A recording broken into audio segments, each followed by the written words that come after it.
El kineto volador despega en 3, 2, 1.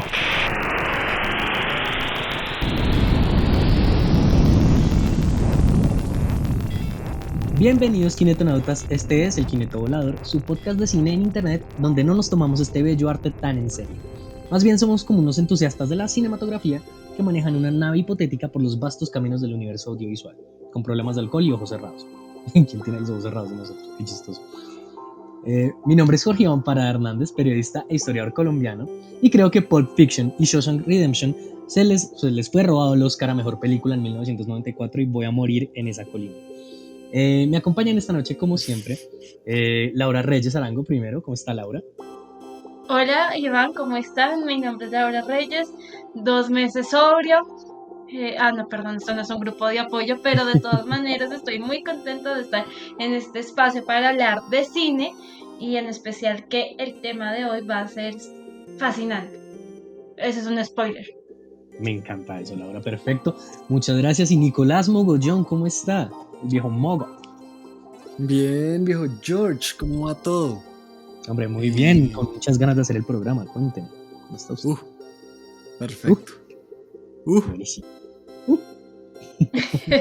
Otra vez, gracias. Eso lo hicimos ya con el primer programa, no importa. ¿A quién le importa? O sea, si nos van a fiscalizar por cómo hacemos las cosas, pues que también nos den premios, ¿qué tal? Pero bueno, pues, gracias Mogo por sus buenas y varias palabras, ¿no? Como siempre. Pero Laura hoy nos estaba contando que el tema era bien interesante y quiero que, como a su merced se le ocurrió el tema de este programa, nos cuente cuál va a ser. Bueno, les voy a comentar que un tema pues se me vino después de ver el nuevo documental de Martin Scorsese junto a Frank Lebowitz que se llama Pretend a City. Se nos ocurrió la idea de plasmar o viajar hacia el lado de los documentales. Creo que es un género que muy pocas personas lo exploran, no se cansan de verlo y es importante que nos sumerjamos en este mundo que es totalmente fascinante. Exactamente, Laura. Entonces, yo creo que sin mayor preámbulo, tal si me permiten ustedes, compañeros, empezar con un poquito de contexto histórico. Por favor. Prosigue porque, yo tengo muchas preguntas sobre... Perfecto, porque yo tengo algunas respuestas, ¿no? Todo.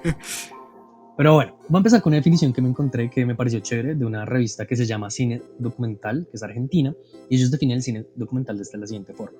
Este indaga la realidad, plantea discursos sociales, representa historias particulares y colectivas, se constituye en archivo y memoria de las culturas, pero tiene infinitas formas de hacerlo. El amplio abanico de films documentales permite una indagación histórica de las cualidades de lo filmado y de sus perspectivas futuras. Yo creo que eso suena un poco como melcochudo, pero pues no sé qué piensen alrededor de esas palabras de los amigos de cinedocumental.com.ar. Yo, como para variar, no estoy de acuerdo. Cuéntanos, yo sabía y por eso dejé este espacio. Cuéntame qué es lo que piensa alrededor de la definición. ¿Puedes volver a leer el principio de la definición, por favor? Claro. Dice, el cine documental indaga la realidad, plantea discursos sociales, representa historias particulares y colectivas. ¿Sigo hasta ahí? Hasta ahí. ¿Qué pasa cuando... O sea, más o menos, a lo que voy es como...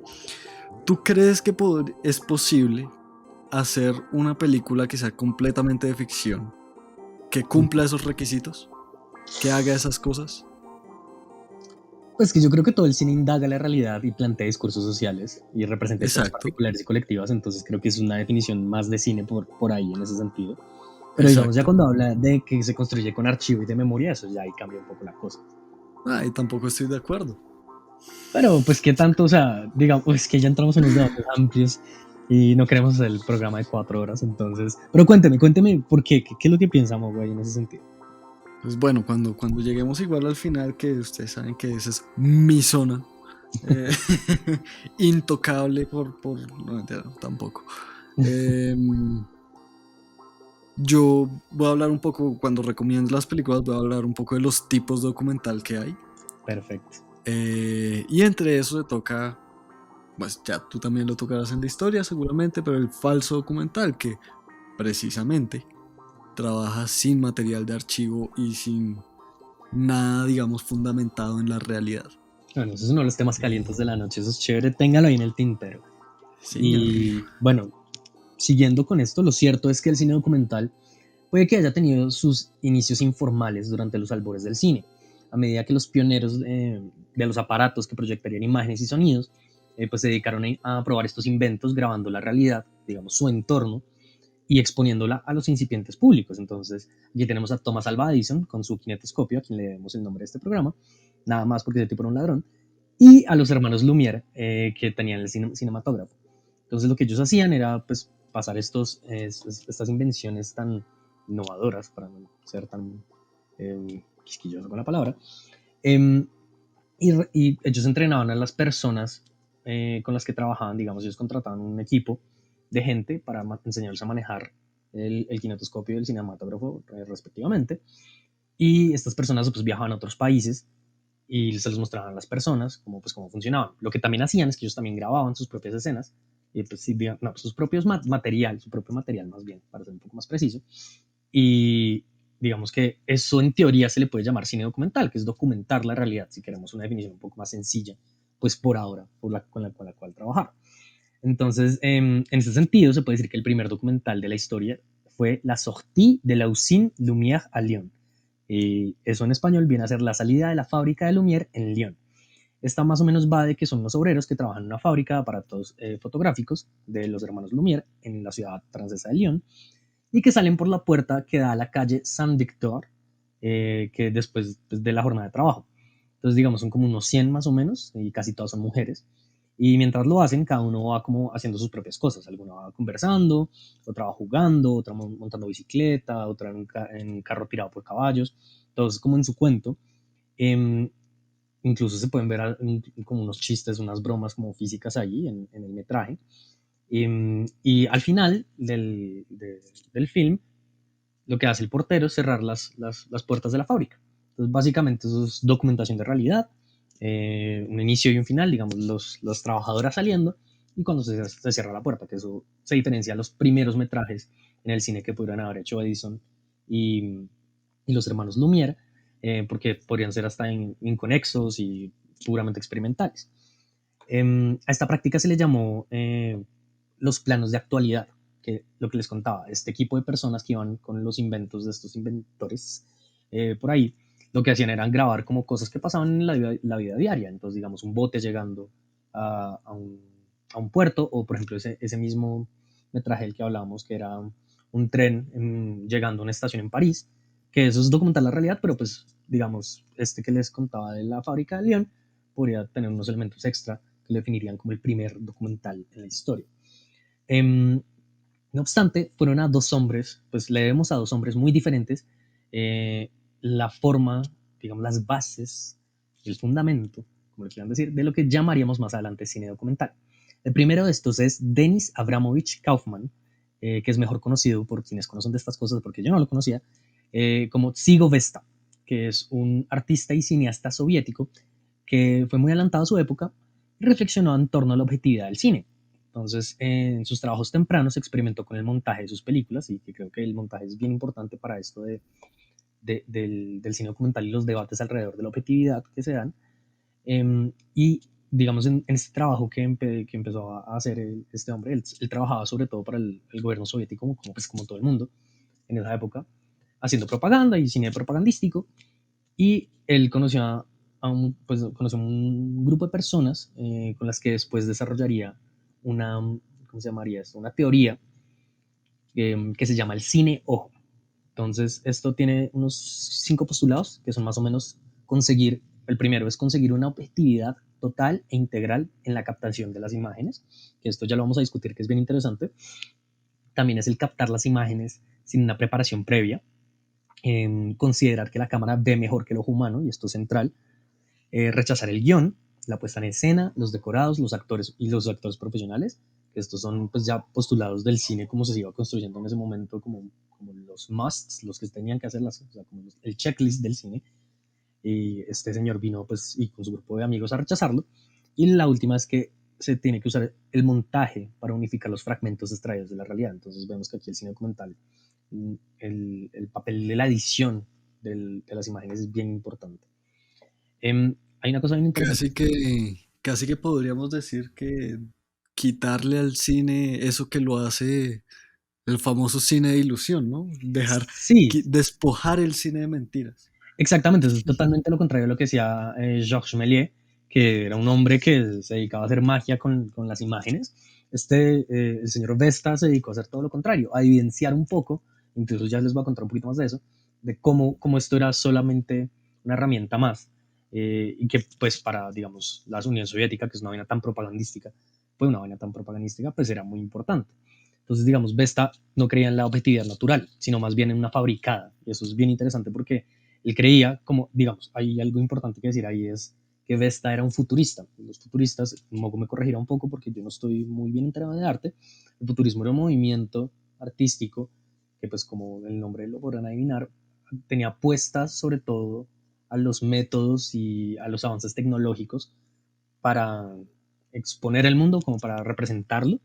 Entonces, en este sentido, cuando un cineasta futurista entra en escena, lo que él cree es que a través de la cámara se pueden captar cosas que el ojo humano no. Que eso, digamos, yo he leído que eso es mentira hoy en día, como si el ojo humano fuera una cámara, tendría, pues, funcionar como el lente de una cámara, tendría como mucho más megapíxeles que una cámara normal, pero pues ese no es el tema. Pero básicamente en eso creía Vesta y su gente. Entonces, por eso se le considera un poco parte del futurismo soviético. Pues no sé, Mogo, si estoy bien en tanto a lo del futurismo. O Yo creo ahí. que sí, Ah, bueno, sí. perfecto. Me encanta que aquí estamos todos iguales de ignorantes. Brutal. Pero bueno, les cuento que la película más famosa del señor Vesta eh, muestra muy bien toda su filosofía y esta se llama El hombre de la cámara. En esta, un reportero se dedica a mostrar la vida de una típica ciudad soviética, de hecho la grabó en varias ciudades, em, y lo hacía desde el amanecer laborioso hasta el anochecer ocioso. El ejercicio del reportero muestra como muestra un problema bien importante que es el del interlocutor con la audiencia, como si se tratara de una madre alimentando a su hijo, pues así como respectivamente. ¿Eso qué quiere decir? Como los postulados del cine futurista soviético eran como nosotros cuando vemos una película nos están diciendo algo construido y no necesariamente la realidad. Eso es uno de los debates bien interesantes alrededor del cine documental que se dieron gracias al trabajo de este señor. Incluso es una de las primeras películas, esta que les contaba, en que busca evidenciar el proceso de creación de una película y durante la película uno ve cómo se hace el proceso de montaje, cómo se corta el film, cómo se pega y se hace todas estas cosas, que pues es algo bastante innovador, incluso hasta metalingüístico, si queremos decirlo por ese lado, pero digamos que fue, o sea, todo su trabajo fue un debate de reflexión, sí, qué pena, fue un acumulado de debates y reflexiones alrededor como es la objetividad del cine. El otro hombre al que le debemos también como las fundaciones del género es Robert J. Flaherty, que es un cineasta estadounidense y digamos su trabajo es muy conocido entre los círculos académicos, sobre todo yo conocí a este man gracias a Mogo, pues porque me recomendó la película, no la he visto. Él hizo una película que se llama Nanook el Esquimal. Ah, sí, en periodismo, para los que nos están oyendo de la carrera, es, es considerado como uno de los primeros, o sea, formalmente uno de los primeros documentales, pero ese recibió también muchas polémicas porque lo que decía Mogo está un poquito libreteado. Sí, es que eso es bien interesante porque lo que yo vi era que, digamos, el debate antes era como que el tipo se tomó tantas licencias creativas que no se le puede llamar documental, pero digamos, partiendo de los postulados del otro señor que les hablaba, que era Vesta, sí se le puede llamar documental porque lo que dice su teoría es básicamente todo documental, o digamos, casi cualquier producción artística que se les pueda imaginar, es un Tiene que discurso. libretearse, Sí, claro. esto no, no hay forma de captar la realidad pura y dura. Entonces, en ese sentido, Sí. Nanook, o sea, Nanook es un gran ejemplo de cómo se puede hacer un documental bien temprano en la historia del cine. Entonces, pues para quienes no conozcan la historia de Nanook, se trata de un intento del director por mostrar cómo se imaginaba él, la forma en la que los Inuit, que es una comunidad esquimal, vivían antes de la llegada de la influencia occidental al territorio ártico. Si bien parte de su historia es ficticia, se esmeró por retratar una realidad, es decir, la destrucción del pueblo esquimal. Además, no se puede reclamarle, pues como les decía, como esto no tiene, o sea, como no hay una forma objetiva de captar la realidad a través de una cámara, ni con 1 millón de cámaras, entonces esto se le puede considerar uno de los primeros documentales y también se quiere así. O sea, y ahí entra un poco a cuestionarse un poquito lo que es la objetividad. Es que la objetividad yo creo que ni en, o sea, creo que en las disciplinas duras y puras como la ciencia y eso que están, pues, están muy vulnerables a que sean modificadas o son paradigmas, es muy difícil tener el concepto de objetividad. Yo creo que siempre va a predominar la subjetividad, sin importar que sea relaciones internacionales, periodismo o cualquier disciplina, incluso el cine. Exactamente, Laura. Y digamos, yo me encontré Sobre con... todo el cine. Sí, es totalmente de acuerdo.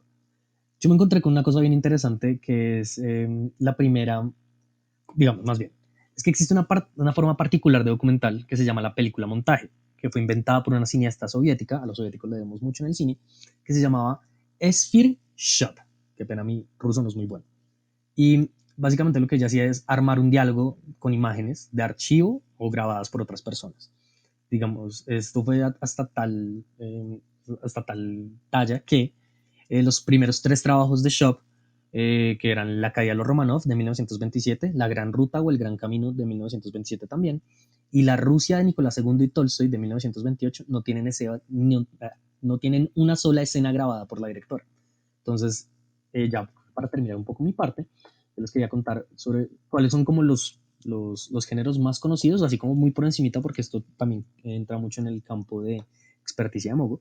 Entonces, como una listica para que entiendan como que el documental no solo es una cosa así como homogénea, sino que, digamos, el documental se puede centrar en un acontecimiento o, digamos, definir un proceso que podría entenderse como una colección de acontecimientos, un documental de viaje, hay una cosa chistosa que se llama la ciudad amurallada, que se trata de hacer como un microcosmos, o sea, hagan de cuenta como cuando un explorador encuentra una ciudad perdida, eso básicamente es como el documental de la ciudad amurallada.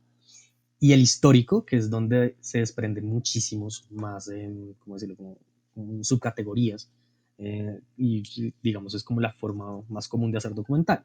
Entonces, digamos, dentro de esto está el documental del absurdo, que utiliza humor surrealista, la película de tesis, que es como el clásico que se vale de testimonios para argumentar casos, la comedia excéntrica, la película biográfica, el documental negro, que es un poco fatalista y oscuro, el documental cronista, que es básicamente uno también de los géneros muy clásicos, que es buscar el punto de vista más objetivo posible, pero ya sabemos que eso es un poco mentiroso, y el documental explorador, que constituyen en ver cómo funciona la vida, que es básicamente lo que hace, digamos, National Geographic o algo así.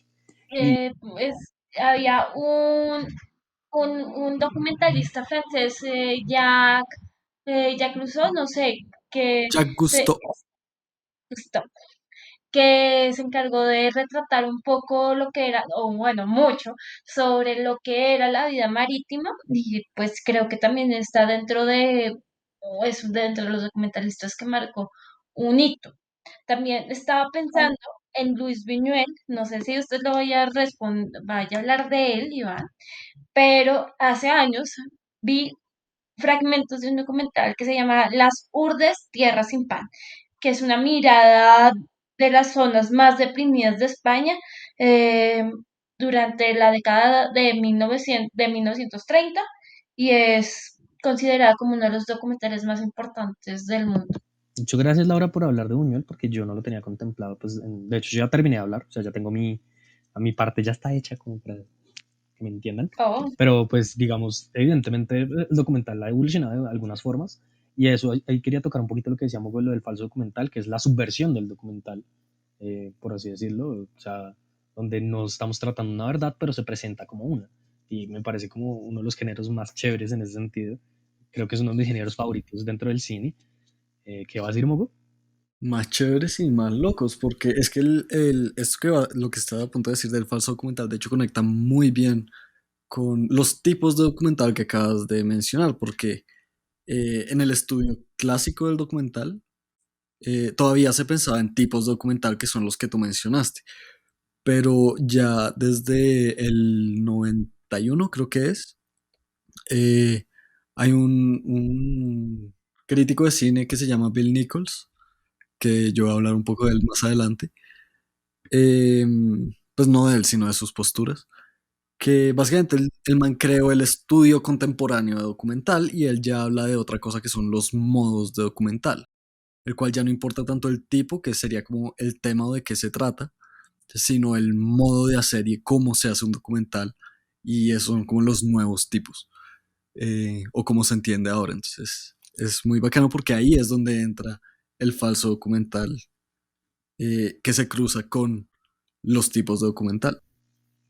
Excelente, ya téngalo ahí también en el tintero porque yo ya terminé y le corresponde a Laura contarnos sobre un personaje bien interesante para la historia del cine documental, que es Leni Riefenstahl. Cuéntenos un poco de ella, Laura. El kineto volador saluda a la luna de Méliès. Bueno, acá vamos a hacer una pequeña aclaración y es que acá no buscamos a adorar a alguien o ponemos a alguien o un personaje importante sea porque nos guste o porque o comulguemos con su ideología. Lo hacemos porque es importante explorar diferentes corrientes del cine, es importante ver las diferentes caras del séptimo arte y de sus personajes. Hay personajes muy controvertidos en la historia del cine que aún así marcan un hito en la historia de este arte. Sin más preámbulos, voy a hablar de Leni Riefenstahl. Faltó mi acento alemán para hablar más. Tranquilo, Es aquí una de no las tenemos ninguno, tiene un buen acento en nada, relájese, dígalo como quiera. Guten Tag, o como no sé cómo se dirá gratis, pero bueno, en alemán, pero bueno. Eh, danke, danke. Es una de las, bueno, vamos, Leni Riefenstahl nació, perdón, se me olvidó la fecha, nació en 1902 en Berlín, en una Alemania que estaba más o menos tranquila. Ella vivió muchos cambios importantes y es una de las figuras más importantes del cine europeo. Uno de los puntos más importantes que logró fue la estética, en especial la nazi, que logró ser uno de los pilares del cine político. Es decir, sin Leni Riefenstahl no podríamos conocer lo que es el cine político. Ella ayudó a construir muchos de los pilares, junto a Goebbels, que ayudó a construir un poco lo que es la publicidad y muchas de las técnicas que, aunque no lo queramos reconocer, lo utilizamos. Entonces, se destacó dentro de la estética. Riefenstahl era una fotógrafa, actriz. Empezó su carrera entre 1925 y 1929, donde tuvo éxito como actriz. Pero, donde más tuvo éxito fue cuando se consagró como directora. Durante su carrera brilló más hacia el lado de la dirección por la película La Luz Azul, en la que ella misma actuó. Con Hitler mantuvo una amistad muy cercana, eran repanos, eran como Hitler lo necesitaba y ella lo necesitaba a él. Si ella no hubiera tenido una relación con Hitler, ella no, o sea, amistosa, no vayan a ponerse a... Que me Bueno, suena no. romance de secretaria. ¿Qué pensaría No. ahora? Es como, tranquila señorita Brown, no pasa nada, que sepamos. Eran muy amigos y pues gracias a ella ascendió a su carrera. Entonces, dado que le gustó mucho la manera como representaba a la mujer aria en La Luz Azul, Hitler le dijo como, hey amiga, usted va a hacer una trilogía. Entre esas películas va a estar La Victoria de la Fe, El Triunfo de la Voluntad y El Día de la Libertad.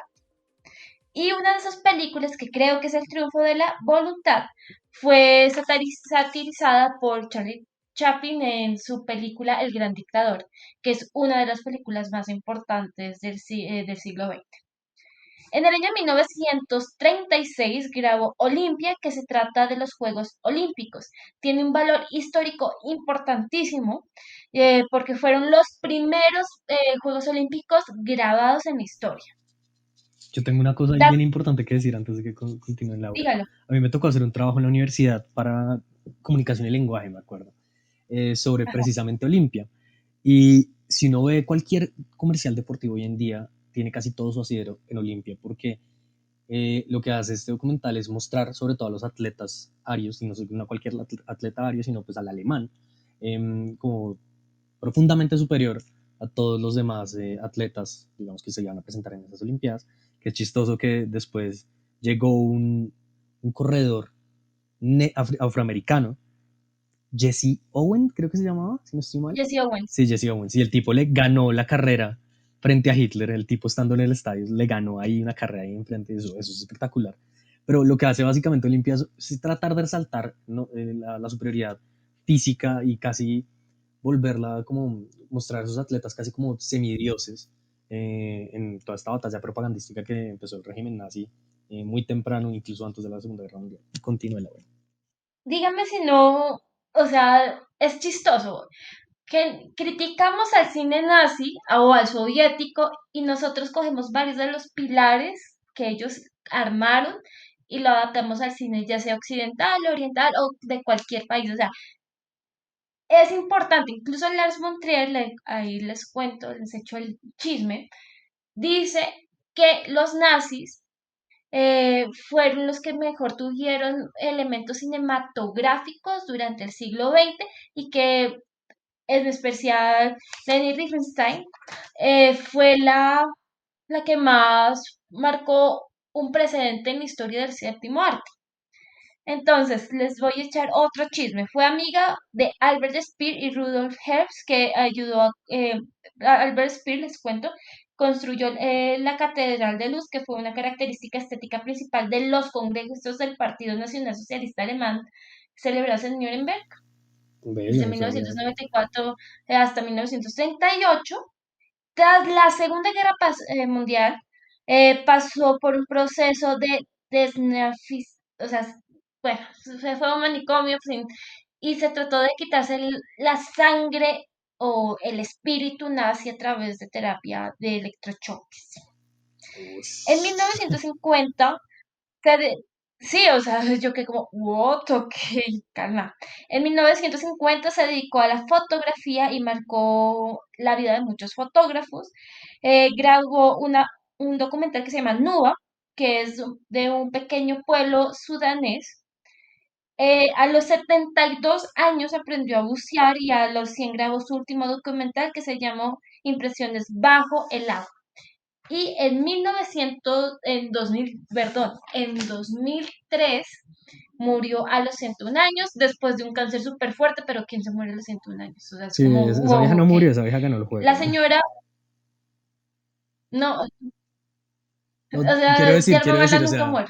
quiero decir, o sea, sí, cuando La uno, vida de la vida de esta señora fue tan fascinante que Judy Foster estuvo muy interesada en hacer una película de ella. Incluso en 1993 hicieron un documental sobre la vida de ella y creo que ganó un Emmy. Entonces, eso es un impacto, o sea, así uno no quiera, el cine, así sea, muestre lo peor del ser humano, uno saque como algo importante. No sé, es una película, yo he visto la estética de esta señora y es muy chévere, pero Susan Sontag, que fue una importante escritora de ascendencia judía americana, la criticó, porque y ahí yo creo que ahí también juega un poquito lo que decía Mogo, el tema de la objetividad. Desde que utilice propaganda, decía Susan Sontag, eso no es un documental. Y pues ahí uno dice, como que sí, como que no, ¿será que tiene razón la Sontag? No sé. hay una cosita que yo quería decir Hay también otro de Riefenstahl. personaje que es Ay, importante. espérame, Dígame, Laura, espérame. dígame. Una cosita rápida. Y es que yo supe que ella fue la inventora del contrapicado. De hecho, eso tiene unos fines. O sea, el plano Sí, contrapicado, pues para quienes no lo sepan, es poner la cámara más o menos como al nivel de la cintura de una persona, pero mirando hacia arriba. Entonces, esa persona se ve gigante, se ve mucho más grande de lo que se vería con otro tipo de plano.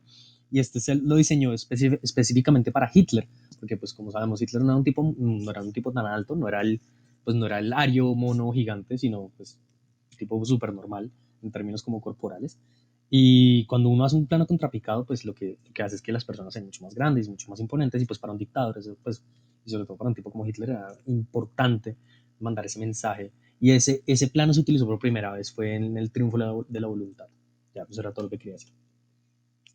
pues eso es, o sea, eso es el perfil de Leni Riefenstahl. Es una persona fascinante, o sea, y con fascinante, de nuevo, acá yo creo que algunos de nosotros tenemos como rasgos judíos, yo tengo como sangre judía, pero soy católica, no puedo apoyar el nazismo, sin embargo, a todo señor, todo honor, como dice mi mamá, es importante tener en cuenta que a pesar de este tipo de estética, de contenido, eh, en cierta manera, los contrapicados o las técnicas que utilizaron dejaron un precedente. Y ese es mi perfil de hoy. Muchas gracias, Laura. Me parece bien interesante lo que acaba de decir al final y es eso de un poco de separar la obra del artista. Creo que aquí Riefenstahl cae en una zona gris interesante porque no es como, digamos, no sé, un poeta como Neruda, que era un imbécil, que era un misógeno, que era un violador, pero pues que su poesía claramente es pues, su trabajo es uno de los más importantes para pues, la literatura latinoamericana. Riefenstahl hizo su trabajo para los nazis y claro, o sea, ella ayudó a que el régimen nazi pues, se fortaleciera y pues, se popularizara entre los alemanes. Pero claro, lo que usted está diciendo claramente es muy cierto, es que a ella le debemos en términos de técnica cinematográfica muchas cosas y pues es un poco la lección de la historia, ¿no? Como la humanidad va construyendo a punta de buenos seres humanos, malos seres humanos, pues digamos, si vemos la historia desde un punto de vista moral es un poco complicado, pero pues a la final personas como Riefenstahl siempre ayudan o sea, incluso cuáles hayan Sí, sido sus motivaciones morales, es, lo que deja a la final ajá. son también contribuciones a la técnica y, pues eso es un debate un Es que poco es más con difícil. todo, ¿sabe? Es con todo y eso es, creo que es un error que podemos caer un poco al momento de censurar una película o al momento de censurar una obra literaria, cinematográfica, musical, porque nosotros estamos juzgando a la obra por su creador, pero no juzgamos la obra como tal. Vemos a, no sé, vemos el Hobbit, el autor del Hobbit, que también lo juzgaron por ser xenofóbico. Tenemos a Woody Allen Ush, que lo ush, ush, juzgan por... hay que yo tengo que meter la cucharada, es que yo soy muy dado a la literatura de Tolkien y eso es una muy mala interpretación, la verdad, o sea, Tolkien tenía cositas racistas en su persona un poco más joven, pero cuando estamos hablando de la obra del Señor de los Anillos, depende, o sea, yo hace poco tuve una conversación con un tipo en Facebook, digámosle conversación porque a la final nos estamos era insultando, pero el tipo me estaba diciendo que yo que hacía leyenda a Tolkien siendo, pues, básicamente siendo yo un latinoamericano, cuando el tipo tenía escritos en su juventud protofascistas, yo le decía, pero pues yo no leo el problema, porque al final uno de los mensajes del Señor de los Anillos es la unión de las razas, no la superioridad de los elfos sobre las demás de las razas, porque pues ajá, todo el mensaje de Tolkien apunta el Hobbit y el Señor de los Anillos, que los Hobbits, que no eran ni la raza más magnífica, ni siquiera, nadie sabía los Hobbits, sino hasta que entró en escena Frodo y Bilbo, no en ese orden, porque es al revés, y pues ayudaron a acabar con el mal en el mundo. O sea, eso solo es una aclaración porque Tolkien no es xenófobo ni racista como todo el mundo piensa, No, y eso pero hay que a lo ponerlo que en voy, Iván, pañitos. es nosotros, a lo que voy, muchas veces se cataloga, a Tolkien se le ha catalogado xenofóbico, según lo que yo he visto, o a cualquier autor, o sea, nadie es perfecto. Vamos a ponerlo de esta manera. Nadie es perfecto en este mundo, pero no por eso, y no estoy diciendo, ay, Solo no, yo, perdonémosle a obviamente. Woody Allen, ay, no, perdonémosle a Riefenstein por todo lo que hizo. No podemos quitarle el valor agregado de una obra y el impacto que tenemos. Si lo hacemos, vamos a terminar censurando todas las obras y vamos a quedarnos sin nada. Entonces, tratemos de ver las cosas sin... Es difícil no pedir el sesgo, pero con más mente abierta, porque Yo, podemos aprender algo. yo creo que, o sea, lo que yo diría como recomendación es como, claro, ver las cosas en su contexto, porque a la final Riefenstahl siendo una nazi ayudó a que el cine progresara en términos de técnica. Puede pasar también con la literatura de Tolkien, esto es un debate para otro momento, pero claro, Laura, usted tiene toda la razón y creo que en el arte, el arte y la moralidad no son una cosa que necesariamente van de la mano. Y eso es una lección bien importante, sobre todo con todo lo que hicieron los nazis en términos de cultura, porque claramente un Reich como fue el nazi necesitaba de la cultura para también engrandecer el espíritu de su misma nación. Entonces, y que quien lo diría, después de que fueron derrotados, también ayudó a engrandecer el espíritu humano, cosas así, no sé. Pero lo que usted dice es bastante cierto y sí, obviamente hay que coger las cosas con más contexto, sin censurarlos. Claramente la censura no ayuda para nada a la creatividad, ni mucho menos al cine. Pero sí, creo que es la lección que nos deja Leni Riefenstahl. No sé si quiere decir algo más, Laura. No, la verdad creo que lo sintetizó muy bien. Los invito a que miren arte sin problemas, nadie es perfecto, ni Neruda, ni Picasso, ni nadie es perfecto. Solo Háganlo. yo. No, Bueno, tampoco, Entonces, no, aquí tampoco, tenemos a tampoco Mogo, exageremos. cuerpo glorioso, Dios en tierra, ¿qué hacemos? Es Bueno, el semidios, perdón, qué pena, Mogo. hablando aquí con el Aquiles encarnado, su merced nos tiene recomendaciones, ¿no? sí, señor.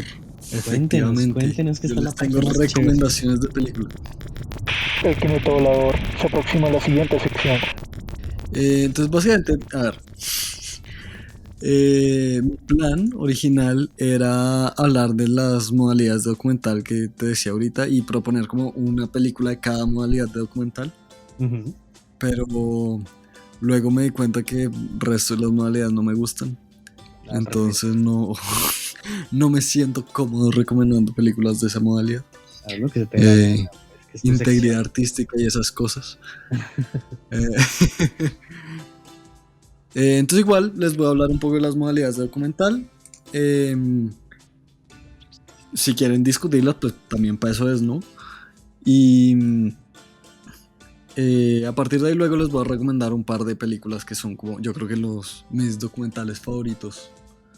Entonces bueno, comencemos por Bill Nichols. Bill Nichols es un gringo, es un crítico de cine.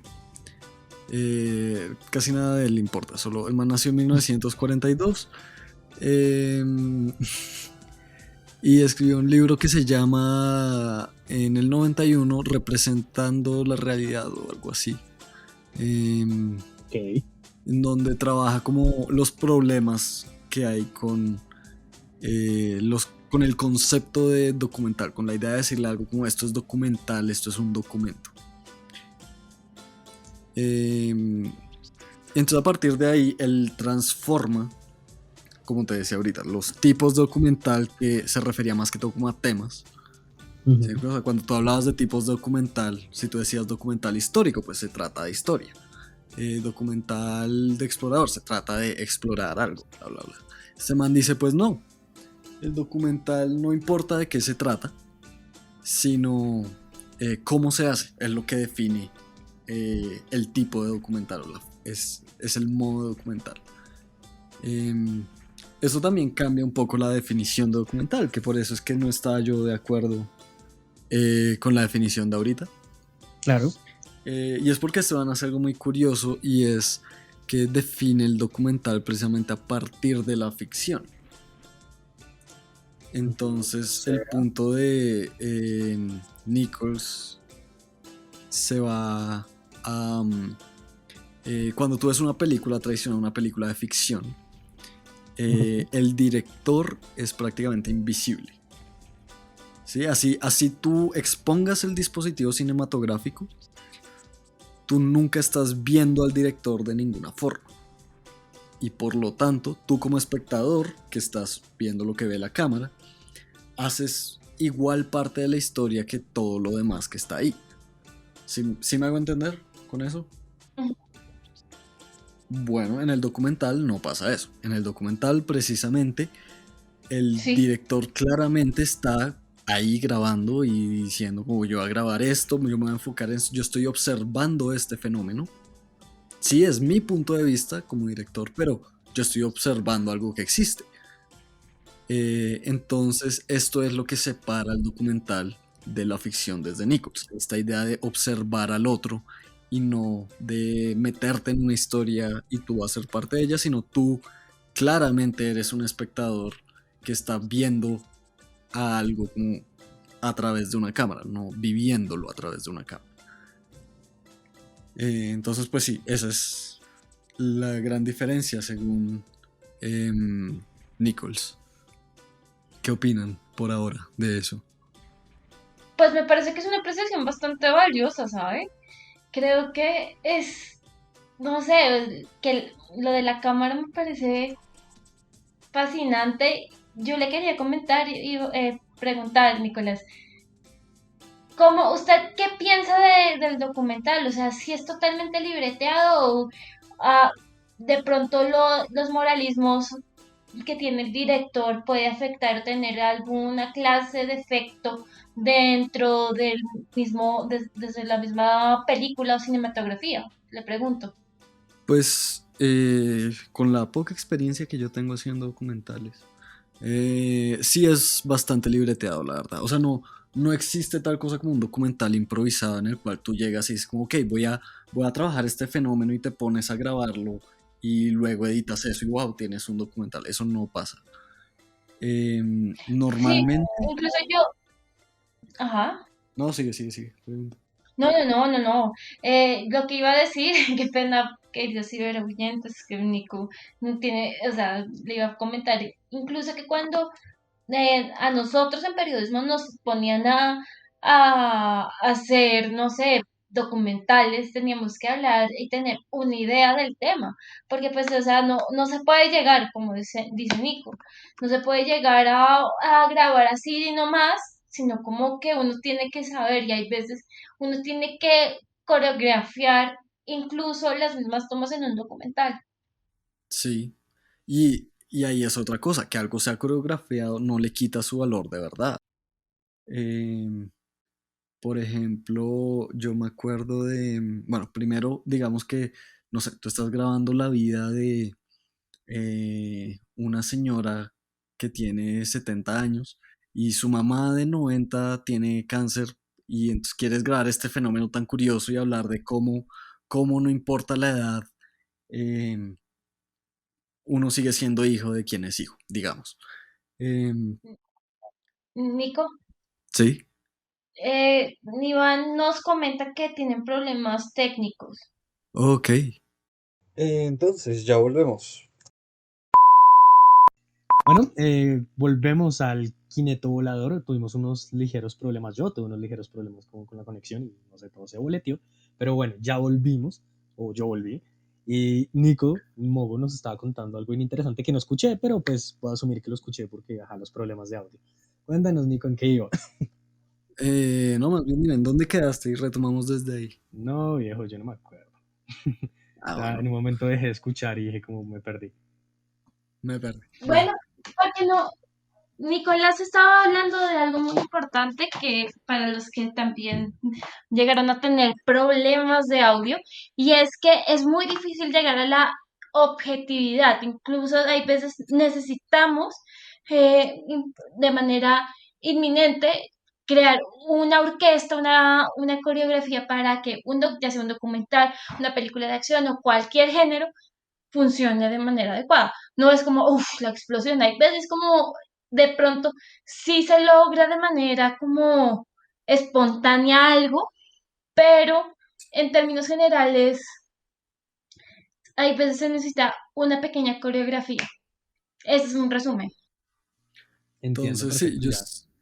estaba dando un ejemplo de un posible documental. Entonces, el Una ejemplo mujer era de 90 como, años y su hija de 70 años.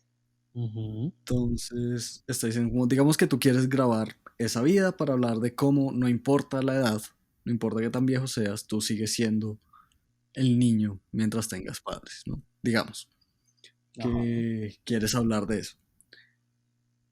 sí. Em, Cuando tú, primero en el momento en que tú tomas esa decisión de quiero hablar de esto como un documentalista, ya no existe la objetividad ahí. Y pues en el momento en que tú decides grabar esta familia, decides grabarla por algo. O sea, tú no decides grabar algo porque sí.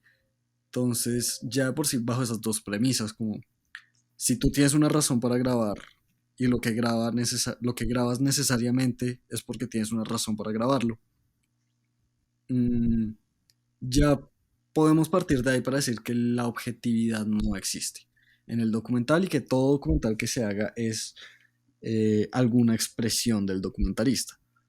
Es más, yo creo que desde que uno escoge el tema, ahí ya se pierde la objetividad. Es que me parece chévere retratar la historia de un rapero barbero. A mí me tocó grabar eso. Eh, eh, Ahí uno ya dice como, ok, eso fue y ahí es como, ¿por qué otra cosa? No, desde que ahí está el gusto, los intereses personales, la percepción, todo influye. Pero aguántenme, yo tengo Hasta una la manera como pregunta. uno edita. Yo tengo una Dígame. pregunta. Están diciendo que el objetivo, o sea, tener un objetivo al grabar, como una idea de qué es lo que se quiere grabar, necesariamente anularía esto de la objetividad. Pero digamos, pensemos en un surrealista, digamos Buñuel, que le dio, digamos, digamos que hay una cinta perdida de Buñuel, en la que el tipo solo cogió una cámara y empezó a grabar cualquier cosa, y él simplemente se dejó llevar por los impulsos surrealistas. Eso hay que, no se caga un poco en ese postulado de que si se sabe que se ha grabado Pues eso, no no sé, sé qué no sé, dirían. pero yo creo que hay muchas cosas, es una discusión que es importante. Eh, yo creo que de todas maneras, o sea, creo que el cine documental es un género muy complejo. Creo que muchas veces va a estar metido en la objetividad. Creo que la objetividad nunca se nos va, es tan difícil quitarse la subjetividad está ahí. Hay veces que, sí, puede que grabe y capte la realidad y sin edición o sin mostrar algún interés, eh, piense modificar la realidad, pero en la mayoría de los casos creo que de todas maneras la subjetividad juega a favor o en contra de uno, así uno no quiera. Y yo creo que también es importante para el documentalista, yo sin tener ningún tipo de, pues, digamos, de experiencia como documentalista, pero tal vez sí como periodista, es que uno también tiene que fijar los límites de la subjetividad. Eso suena extraño hasta imposible, pero creo que uno también puede ser, hacer consciente este ejercicio de, venga, o sea, una cosa es contar una historia propia, como, digamos, como lo que le pasan a veces los cronistas, que es una cosa pues, que a veces gusta, a veces no gusta, es eso de meter la voz propia dentro de la narración, que entonces se convierte más bien en un ejercicio más bien casi solipsista de lo que va percibiendo el autor y no de lo que el mundo le puede ofrecer. Entonces, no sé, digamos que uno también Pues puede tratar, en eso sí tiene razón, porque yo estaba pensando en, hay un documental en Netflix que es docuserie o miniserie, no sé, que se llama The Last Dance, que es de, pues, de Michael Jordan y como pues su relación con The Chicago Bulls, que es una persona bastante compleja, y ahí meten en el documental diferentes protagonistas, buenos, malos, ahí meten, y ahí uno dice como, bueno, el documentalista trata de meter varias voces, pero hay veces, y sin querer queriendo, tratamos de buscar un antagonista, porque de pronto el tema de una estructura dramática, que lo vemos mucho en el teatro, lo tratamos de plasmar en un documental. Creo que el documental, y lo sigo manteniendo, es un género demasiado complejo. Creo que la subjetividad muchas veces está ahí, pero hay veces simplemente la cámara se deja llevar por las circunstancias. sí, eso tiene bastante sentido. Creo que a la final hacer documental viene siendo bien difícil, sobre todo por tratar de vencer como estos obstáculos del el ego, de qué es lo que se debería retratar, cuántas son las voces que deberían aparecer, si le estamos dando voz a todo el mundo, o como, no sé, cómo garantizar que se está explorando una realidad medianamente compartida y no simplemente individual, no sé, me parece, nunca había pensado como en estos términos Sí, del documental, yo creo, no sé. estoy de acuerdo con usted y también con Nicolás. Yo creo que es muy complejo, es demasiado complejo. Creo que, digamos, como les decía, hay un documental que se llama Pretend It's a City, que es filmado por Martin Scorsese y es más o menos, es documental, pero también es un diálogo sobre cómo Frank Lebowitz, que es una inminencia en temas de cultura, ha escrito libros sobre Nueva York, tiene un documental sobre librerías, cómo les va a las librerías en Nueva York en el siglo XXI, nunca les va a ir muy bien. Eh, pero a partir de eso oímos la voz de una persona que es totalmente neurótica, una persona que es, pero que de todas maneras sus opiniones son muy precisas. Entonces, y no mete, y ahí siendo un documental no mete más voces. Y creo que eso hay veces es el enfoque que quiera dar el director o el creador del documental a un personaje. Hay veces un documental se convierte en un monólogo O, por ejemplo, hay una que se llama Red Gardens, que es sobre las dos primas de Jackie Kennedy que ya están en vueltas nada, que antes de tener opulencias, de ser ricas, eh, resulta que pues viven en decadencia, tienen ratas, perros, gatos, después de tener vajillas impresionantes. Entonces depende del enfoque que le quieras dar a, al protagonista. No sé, Nicolás, ¿usted qué piensa? Pues de hecho, algo muy bonito del documental es, como está diciendo, esta idea de observar al otro, el otro que se vuelve como este objeto de estudio, ni siquiera tiene que ser una persona. A veces tu protagonista en el documental, que eso es algo que no se ve en el cine de ficción, es un proceso o un objeto. De hecho, hay un cortometraje de, ¿cómo es que se llama? De Werner Herzog, que es una bolsa de plástico y él la sigue y solo graba la bolsa de plástico como por 20 minutos y luego le agrega un voz en off, que es entre comillas la bolsa contando su vida. eh, y eso se vuelve un documental sobre la vida de la bolsa, pero a la vez es un falso documental porque es Herzog atribuyéndole vida al objeto inanimado y tal. Es muy chévere. Es muy bacano. Muy Pero chévere, creo que el documental es demasiado complejo. Eh, por ejemplo, en una materia que se llama negociación internacional, o sea, estamos como, ay, el primer semestre, segundo semestre, pero hay veces esas materias como que lo ayudan a uno a entender un poco y les muestran un material increíble. Cuando yo estaba en maestría, vi una materia que se llama negociación internacional y mostraban dos bandos, israelitas versus palestinos, y cómo a través de la cultura, las creaciones, tratan de crear un diálogo entre esas dos partes. Creo que es muy importante el género documental. Sí, puede haber mucha subjetividad, sí, puede haber coreografía, sí, puede que muchas de la presentación que uno se lo dan no es del todo cierta, pero de todas maneras sí crea como esa campana, eso como ding, ding, ding, ding, ding. Ok, esto me cala, esto sí me marca. Y creo que es lo bonito del documental o del cine como tal, que muestra el lado más humano y trata de generar empatía hacia el espectador. O sea, hay un diálogo entre el producto y la audiencia. Excelente, Laura. Hugo, ¿qué más recomendaciones tiene para nosotros? pues bueno, ahora sí a las recomendaciones, ya terminando de explicar las modalidades, más o menos, Perfecto. pues lo que son las modalidades. Primero una breve recapitulación de las modalidades. Em, Nichols habla de 6 modalidades de documental o 6 modos. Está el modo expositivo, que es como el documental tradicional clásico, em, que es el más cercano, en teoría, a ser un documental objetivo.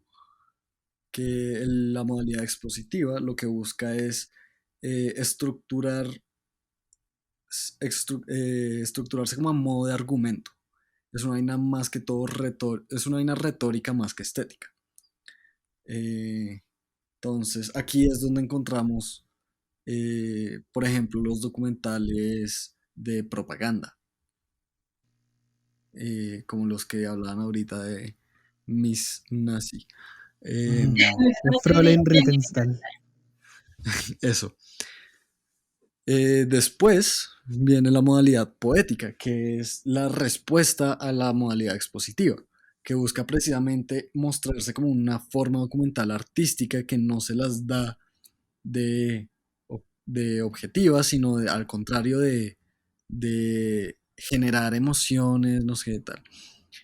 Y aquí, precisamente, entra Buñuel con su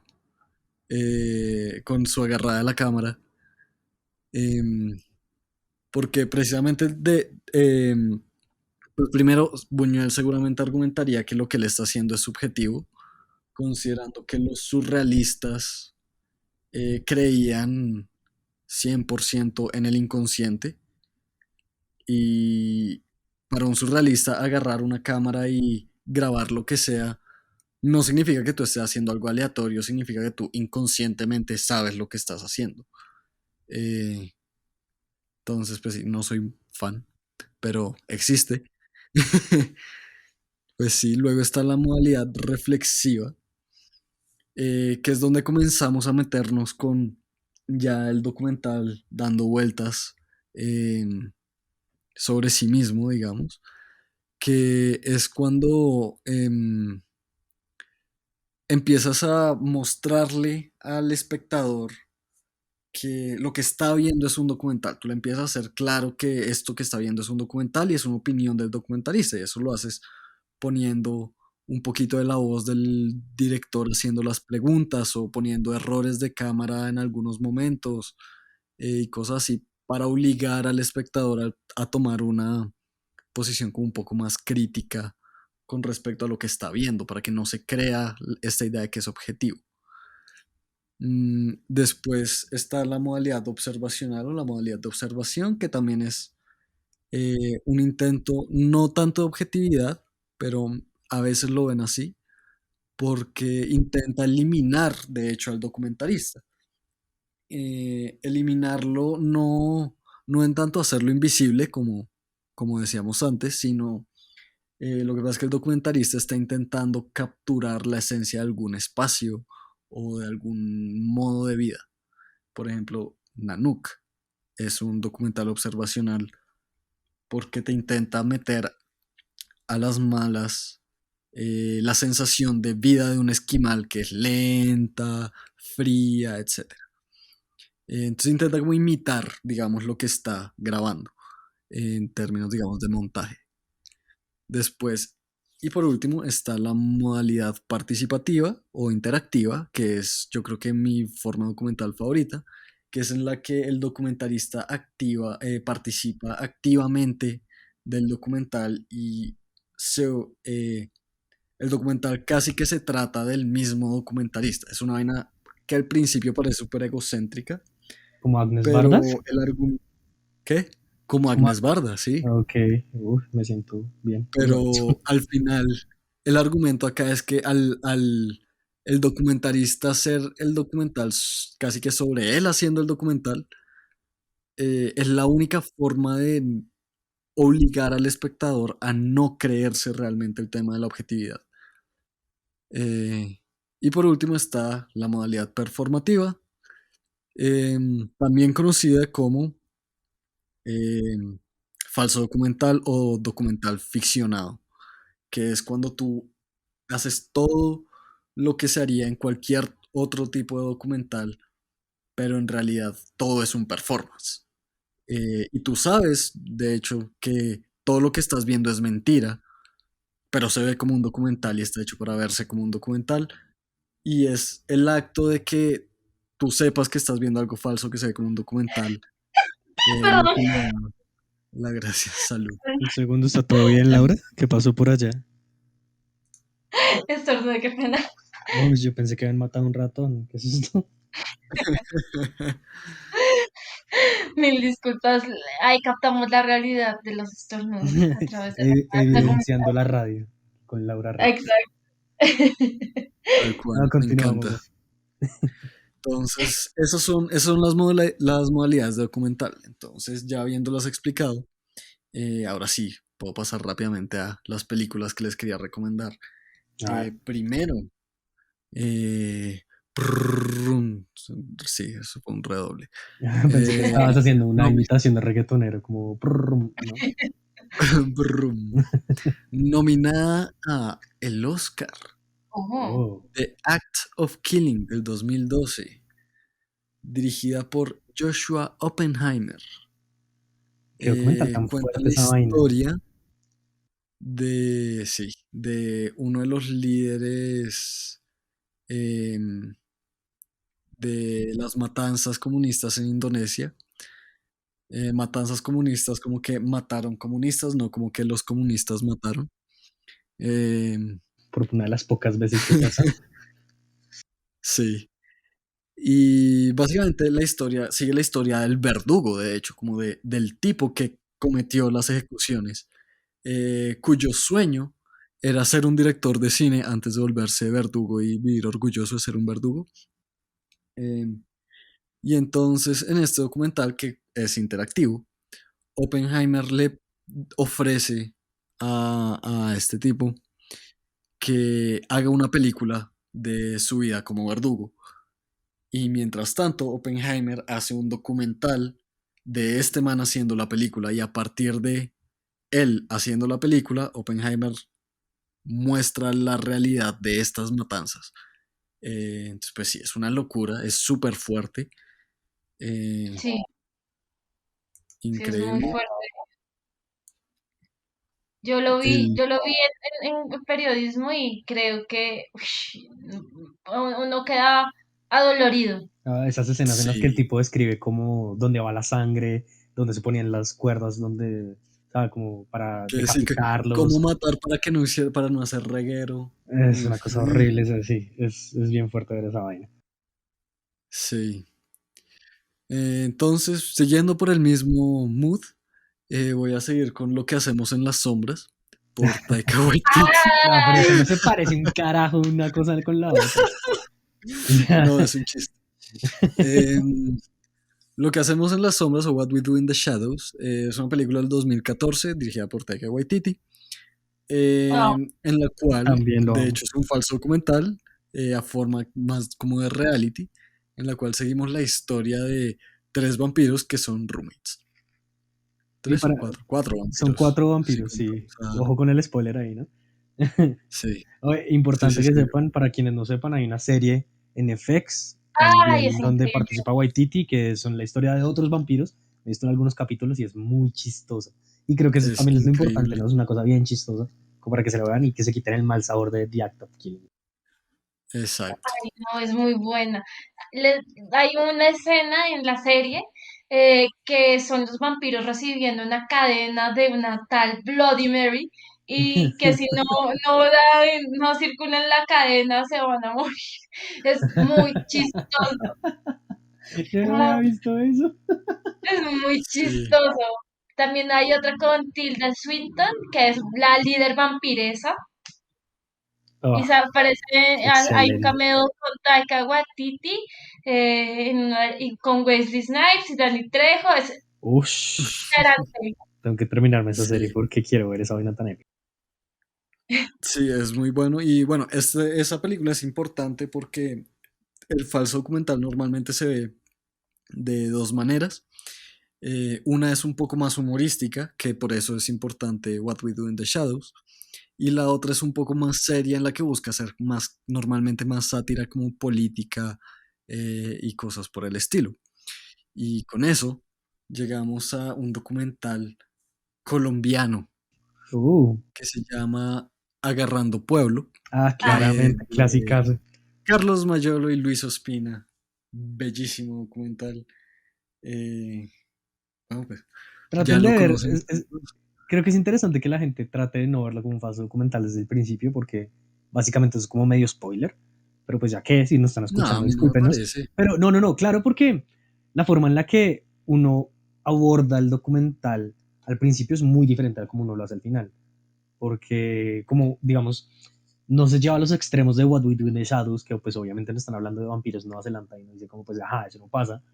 Pero lo que está agarrando pueblo es de verdad uno tenerlo como, hey, nos estamos mostrando una realidad de una forma tan verídica, por así decirlo, por no tener una mejor palabra, Mm, que cuando llega al final uno tiene como una mezcla de sensaciones bien interesantes y creo que pues ese era como el objetivo de Mayolo y de Ospina, como dejarnos como ese sin sabor. A mí me parece bien interesante eso, pues ese documental como por ese final, ¿no? Como que a la final, no sé, uno como colombiano se pregunta muchas cosas sobre cómo se relaciona con el conflicto y la pobreza. Entonces, Es sería chévere que, si que, espera, que la audiencia trate de abordarlo como una película normal al principio. sí, sí, creo estoy de que acuerdo, sí, pero es que igual, así como que tú sepas, uno no se lo espera que sea tan, tan como es, digamos, para no. para cumplir el deseo a Jorge Sí, no, es cierto, de es no cierto. O hacer sea, spoilers. no es como si fuera un spoiler, pero sí como que ayuda al resto a la reflexión. No sé, o eso siento yo. Sí. Bueno, la siguiente película, esta no se la tienen que ver, pero es chévere que la conozcan. Ujú. Es de Jafar Panahi, es una película iraní que se Mm. llama Esto no es una película. Ah, bueno, listo. No estamos hablando de su bodrio, de el otro bodrio que tienen por ahí.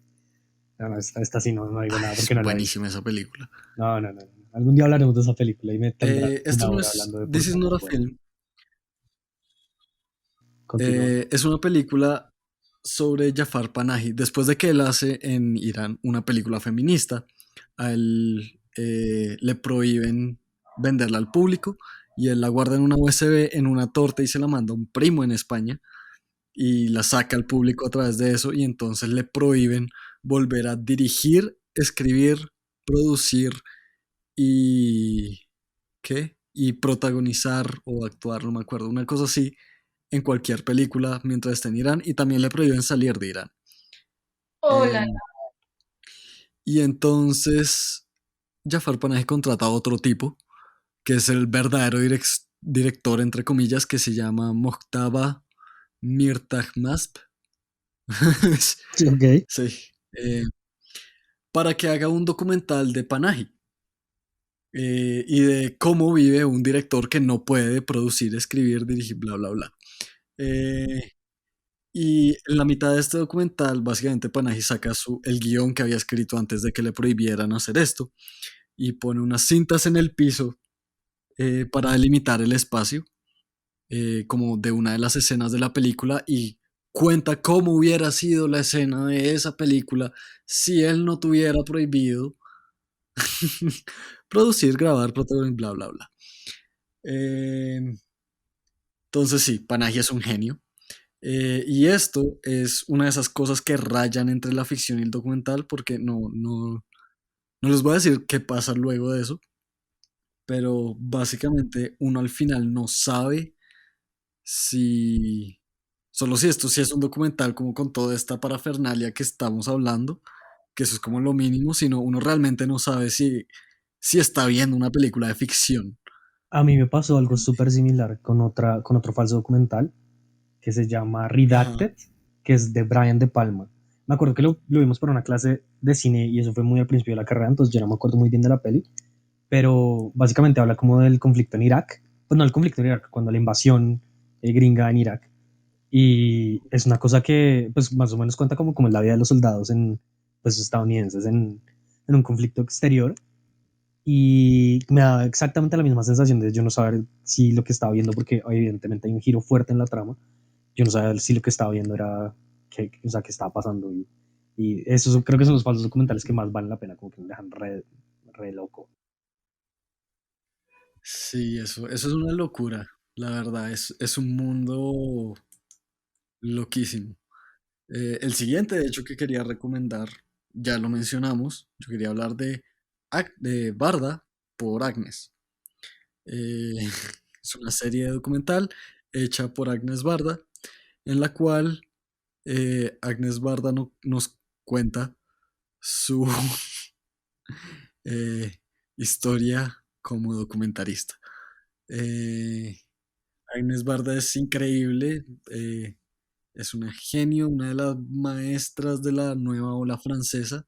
O sea, si les gusta Godard, métanse un palo por el culo y vean a Barda más bien. Ush, Eh, tratemos a los Pero con quinetrómatas amor, con con amor, con cariño, amor. tratemos a Calma. los quinetrómatas con cariño. fue un palo chiquito, porque Godard también es chévere, pero no es Barda. Mm, lo otro que quiero recomendar es F for Fake, Uf, excelente. también traducido creo que como F de fraude, dirigida por Orson Welles en el 73, en el cual Orson Welles hace un documental sobre el Mir de Huri, El Mier de Hori, Ujú. em, que es el falsificador de arte más famoso del mundo, eh, en el cual intenta como descubrir y hablar como de la vida de Hori. Es increíble, es mucho más chévere de lo que les estoy contando. O sea, sé que Ush, uno dice sí, como, hablar mucho, de un mucho falsificador. más chévere. Es que no puedo No, vender no, lo sí, chévere sí, que no. O es sea, porque me lo tiro. Ese sí, sí es mejor que lo busquen. Está en YouTube, si no estoy mal, completo. Pero sí, peguen la mirada, creo que es una de las cosas más chéveres que puede como ofrecer este género. Y no, sobre todo por los minutos finales, creo que los minutos finales podrían ser una película aparte y también son espectaculares. O sea, oh, no sé, muy recomendado. sí, ya casi termino, me faltan tres. Eh, Cuentan, cuentan, tranquilo. em, el siguiente documental que les quiero proponer es un documental biográfico, más o menos, que se llama En el reino de lo irreal, o In the Realm of the Unreal, Ujú. en el cual em, la directora es una pelada que se llama Jessica Yu, que descubrió a un personaje que se llama Henry Darger, no me acuerdo. Total, Henry Darger es em, un janitor, como se dice en español, un Un, conserje, un conserje. sí, que además de ser un conserje escribió en su tiempo libre una novela y dibujó como 1000 dibujos. Eh, y entonces Jessica Yu hace un documental sobre Henry Darger y lo combina con la novela y los dibujos haciendo un documental animado que no se sabe si qué tanto del documental es la vida de Henry Darger y qué tanto del documental es la novela que él escribió. Eh, Wow, eso es suena bien interesante. increíble, es una locura, y es re loco también porque la novela es rarísima. Em, por penúltimo, eh, quiero volverles a recomendar Death to 2020. Es un falso documental de Netflix, en el cual básicamente intentan hacerle como un cierre al 2020 con todo lo que pasó. Eh, Salen Sam Jackson, Hugh Grant, Lisa Kudrow, o sea, Buen es el elenco. cast de la vida. Buen elenco y todos son personajes como estereotípicos. Uno es el típico millennial, hay un científico que entonces es puramente lógico. Hugh Grant hace de un bibliotecario que es todo conservador. Sam Jackson solo es Sam Jackson. Eh, sí, es muy chistoso, muy chévere, la verdad lo recomiendo mucho para volver a ese como documental humorístico que a mí la verdad me gusta tanto. Y por último me veo un documental que creo que cuenta como poético, que es Exit Through the Gift Shop, Ujú. em, que es un documental de Bansky, Ve, eh, no sabe que tenía un dirigido documental. por él, eh, en el cual es muy curioso porque básicamente está este personaje que le dicen Mr. Brainwash, eh, que es un pelado que subió como un trauma de pelado, que la mamá se enfermó y él intentó cuidarla como todo el tiempo y le empezó a ir mal en el colegio y todo. Y luego cuando lo obligaron a ir al colegio, la mamá se murió y él no estuvo ahí. Oh, Ay, no, voy a Eh, llorar. qué horrible esa y mierda. entonces el pelado se obsesionó con no perderse ningún momento de nada. Y empezó a andar por ahí todo el tiempo cargando una cámara y grabando como todo lo que veía, para no perderse nada, nunca, por pues, ese trauma que tenía. Y un día, pues por accidente grabó un grafitero. Y el grafitero pensó que era un policía, entonces este man le dijo como, no, no, no, es que yo estoy haciendo un documental sobre grafiteros. Si quieres te ayudo incluso con tu graffiti y tal. Y se hizo como pasar de asistente. Y resultó ser como el mejor asistente de grafiteros del mundo. Y a punta de grafitero en grafitero, haciendo su documental, Bansky le pidió que hiciera un documental sobre él. Y eventualmente, cuando llega el momento de editar el documental, este man no tiene ni idea de nada. Entonces Bansky decide que más bien él va a hacer un documental sobre Mr. Brainwash. Eh, Excelente. y ese es el documental que nosotros vemos. Es el documental sobre Mr. Brainwash convirtiéndose en un grafitero. Eh, porque eso es lo que le pide Bansky que haga para el documental, que se vuelva un grafitero, que ya fue suficiente eh, asistente, ya es su momento de hacer su propia firma. Ya, eso suena súper interesante.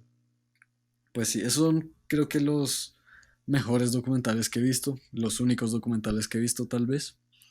Eh, Pues yo tengo otro par de recomendaciones como bien interesantes. De una, creo que ya hablamos en el primer programa, que pues digamos el falso documental también sirve para muchos géneros.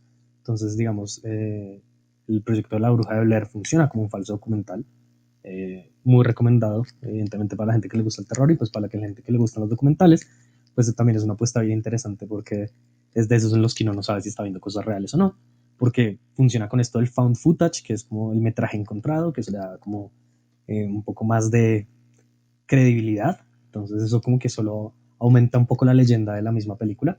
En este sentido, otros dos, uno de estos es las cintas de Poughkeepsie, ese lo encuentran en Amazon, también es de terror, es básicamente un documental sobre, entre comillas documental, ¿no? Un asesino en serie en una zona poco poblada de Estados Unidos, que van mirando cómo va desarrollando su método, que es algo extraño porque se supone que los asesinos seriales no tienen un método, o sea, tienen un método único y este asesino lo cambia durante todas sus andanzas, por así decirlo. Ese, ¿qué otro? Una película que no es tan buena como película de terror, pero sí como un falso documental, es bien interesante. Ese se llama Antrum. Dicen que es una película maldita, tiene una historia súper chévere detrás, que le da resto de credibilidad. Pero es un falso documental bien interesante, también recomendado. Pero eso es en cuanto a terror. Y ya a documentalista un poco más serio, yo siempre voy a recomendar a Michael Moore, que tiene pues un trabajo extensivísimo en tanto documental. Los que me vi fueron Bowling for Columbine, que es sobre la masacre de Columbine, que es una cosa terrible, de verdad. No, no solo la masacre, sino la forma en la que Michael Moore lo hace y lo hace muy bien. Creo que es el mejor documentalista que hay ahorita. Pues sí, es lo que siempre se dice de él. Otra de él es Seco, que lo encuentran completo en YouTube. Casi todos los trabajos de él los encuentran completos en YouTube.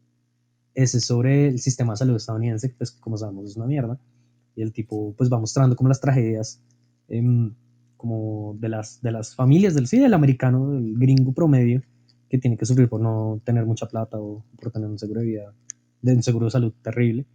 Ese también es muy recomendable. Y el último son los de Fahrenheit, el de 11/9, que ese es el del gobierno de Bush, y no, mentira, al revés. El 9/11 es el del gobierno de Bush, y el 11/9 es el del gobierno de Trump, también muy chévere. Digamos, ahí creo que con el trabajo de Moore, uno puede ver muchos de los recursos de varios de las categorías o géneros, subgéneros del documental mezclados en uno solo, así como discurso, como archivo, como humor, como crítica social. Hay una cosa bien interesante en el trabajo de Michael Moore que siempre se pueden pillar. Casi todo está en YouTube y si no, está en Netflix.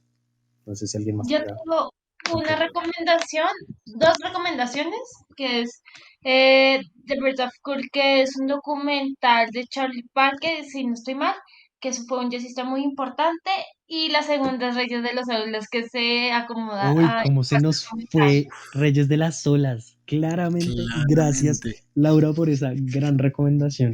Es Reyes de las Olas, sí. hermosísima y fue nominada a un Oscar a Mejor Película de Animación en el 2008, si no estoy mal.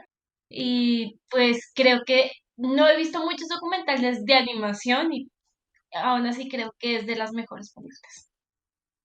Ah, qué excelente esa Sí, vaina. tienes toda la razón. En ese sentido también recomiendo la de Rise of Leslie Vernon, que también es un falso documental. De Mogo ya había hablado de él en el primer programa, estoy muy seguro de eso. Entonces, eso Sí, también es súper recomendable pues, para esto del documental. El documental es una vaina muy flexible, vea que está en casi todos los es una géneros. nota. Pues que eso es otra cosa. El documental realmente no es como un género. Es una El técnica. documental no está, exacto, el documental no está al lado de terror, comedia, drama, etcétera. El documental está al lado de ficción. O sea, es como un gran coso. Gracias. No, ya pensar más, queridos Oye, oyentes. ¿para cuándo el podcast de poesía y de literatura de Mogo? Porque esa elocuencia tan espectacular no se encuentra en ningún lado. Eh,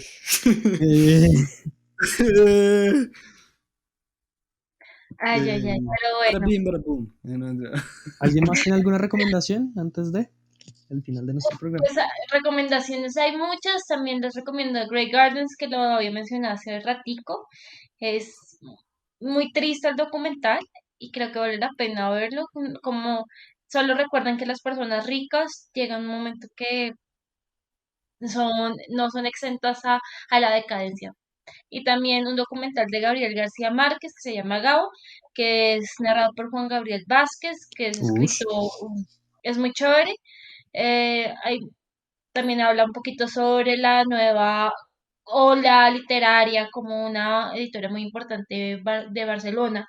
Ayudó que Cortázar, no sé, Rulfo, Vargas Llosa, entre otros, y Gabriel García Márquez se hicieran parte del público latinoamericano. Creo que debería haber documental sobre esa señora, les debo el nombre. Y no, pues yo creo que todos los documentales que lleguen a despertar algún sentimiento. Bueno, Laura, perfecto. Kineutonautas, se nos acaba el tiempo por hoy. Siempre es muy rico acompañarlos en una noche cualquiera de esta existencia sin cines a los que podemos acceder, pero bueno, ya saben, podemos encontrar mucho de este cine en YouTube, Netflix, Amazon, ustedes solo pidan y nosotros les ayudamos a encontrarlo. Entonces nos vamos despidiendo. Laura, muchas gracias por estar hoy esta noche. Cuéntenos cuáles son sus redes sociales para encontrarla. Queridos internautas, pueden atraparme, pueden seguirme en Twitter como Laura 1994, también en Instagram para más publicaciones y memes, solo síganme. Muchas gracias, Laura. Nicolás Mogollón, muchas gracias por venir. Cuéntanos cuáles son sus redes sociales. A mí me encuentran en Instagram como Nick Rayal Piso Mog. Excelente, Mogo. Muchísimas gracias. Yo soy Jorge Iván Parada Hernández. A mí me encuentran en todas mis redes sociales como @jiparada con H al final. Y obviamente les pedimos, les suplicamos que nos sigan en las redes sociales del Kineto Volador, que en Twitter es @elkinetovuela y en Instagram y en Facebook es @elkinetovolador. Y eso sería todo. Muchísimas gracias por acompañarnos esta noche, día, mañana, tarde, cuando sea el momento que lo estén escuchando. Esto fue el Kineto Volador que despega hacia su siguiente misión. Me disculparán. Bye. Bye. Otra vez con ese Beam me sonido. up, Scotty. Obviamente porque estamos en una nave. Bueno, chao. El kineto volador está llegando a su destino.